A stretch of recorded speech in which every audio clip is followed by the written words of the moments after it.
हमारे शब्द याद रखना, कभी कदम पीछे मत चलाना, आगे ही बढ़ाना।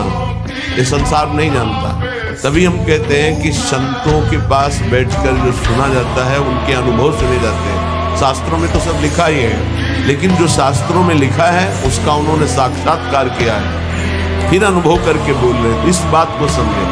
1000 बार त्रुटि हो जाए, गलती हो जाए, हम ये नहीं कहते गलती करो, लेकिन 1000 बार गलती हो जाए तो भी हमें प्रभु का मार्ग नहीं छोड़ना और अपने शरीर को किसी भी तरह से बाहरी दंड नहीं देना, आंतरिक दंड देना है।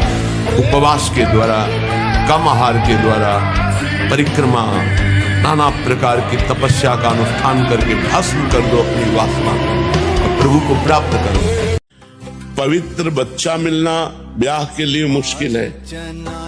मान लो हम ब्याह करना चाहते हैं, वो 2 गर्लफ्रेंड की है, और वो बता तो रहा नहीं, मम्मी पापा के भयवश ब्याह कर लिया और गर्लफ्रेंड से उसका व्यवहार है। अब पत्नी है जब जानती है तो क्या मतलब जीवन। अच्छा, बच्ची है, वो बॉयफ्रेंड की है, अब उसका ब्याह हुआ और वो बॉयफ्रेंड से संपर्क तोड़ नहीं पाई, अब वो परिवार नष्ट नहीं हो जाएगा? परिवार नष्ट। तो ये जो हम लोग बार बार चिल्लाते रहते हैं गर्लफ्रेंड बॉयफ्रेंड, ये सब गंदी बातें छोड़ो। क्योंकि तुम्हारा मान लो आप 15 में होश में आई या आए और 20-22 में ब्याह हो गया, मात्र 8-10 वर्ष संभालने के थे कि 8-10 वर्ष अपने को संभाल लेते तो एक अच्छे गृहस्थ बन जाते। और जब गंदी आदत हो जाती है तो फिर कंट्रोल में मन नहीं रहता। मन ये नवम भोगना चाहता है, मन का स्वभाव है नया नया भोग मिले। तो जब हम एक पति में फिर कैसे रह पाएंगे? तो हमारी आदत खराब हो गई तो हम एक पुरुष में रह नहीं सकते। हमारी आदत खराब हो गई तो एक पत्नी को हम अपनी प्राण प्यारी मानकर नहीं रख सकते, वो 4 वृत्तियां भागेंगी इधर उधर। तो ये सब गंदी बातें हमारे समाज को खोखला कर रही है, गृहस्थी टूट रही है। आज गृहस्थी में वो प्यार नहीं है जो प्यार देखने को मिलता है, तो थोड़ा समाज भ्रमित हो रही है।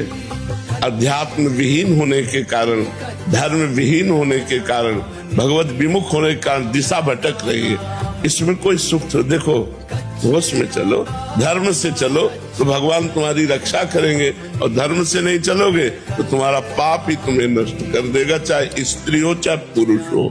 एक दूसरे को दिल दे दिया, मन दे दिया, अब उनको धोखा मिला, मान लो किसी को भी एक से, अब वो सह नहीं पाता, उसको दूसरा रास्ता नहीं दिखाई देता। वो अपने मन की बात किससे कहे? माता पिता से कह नहीं सकता, किसी से कह नहीं सकता। अब वो घुट घुट करके मन इतना निगेटिव हो जाता है कि चलो शरीर को शांत कर देते, टाइट कर लेते। ये गलत बात है। अगर कोई ऐसा तुम्हारा दिल टूट गया तुम्हारे, तो सबसे बड़ा दिलवर तो अभी विराजमान है ना, भगवान। उससे चित्त जोड़िए, वो आपको उससे अच्छा मिला देगा, उससे अच्छा दोस्त मिला देगा। आपको शरीर छोड़ने की जरूरत नहीं है। भगवान ने संसार में एक से एक रचा है। अगर एक जगह धोखा पाया है तो भगवान की आराधना कीजिए, वो बहुत सुंदर मित्र मिला देगा। मरने की जरूरत नहीं है। नहीं, हमारा मनुष्य जन्म बहुत कीमती है। इसको यथार्थ में भगवान की शरण में समर्पित करके हम हर लाभ ले सकते हैं, हर लाभ ले सकते हैं। देखो, करदम जी ने भगवान की आराधना की और कहा हमें पत्नी चाहिए, तो महाराज सम्राट मनु की पुत्री देहूति जी मिली। अगर हमें मित्र भी चाहिए तो हम भगवान से मांगे कि हमें ऐसा मित्र दो। यही तो जीवन है गृहस्थी का। गृहस्थी में तो कम से कम इतना सौभाग्य तो हो कि पति पत्नी में, पुत्र में, पिता में, माता में ये प्रेम हो। जो 4 लोग परिवार के हैं वो प्रेम से जीना सीखें। लेकिन अध्यात्म के बिना प्रेम कहाँ? छल कपट, नाना प्रकार की वासनाएं भरी हुई है, इसीलिए सब कलह, अशांति बनी रहती है।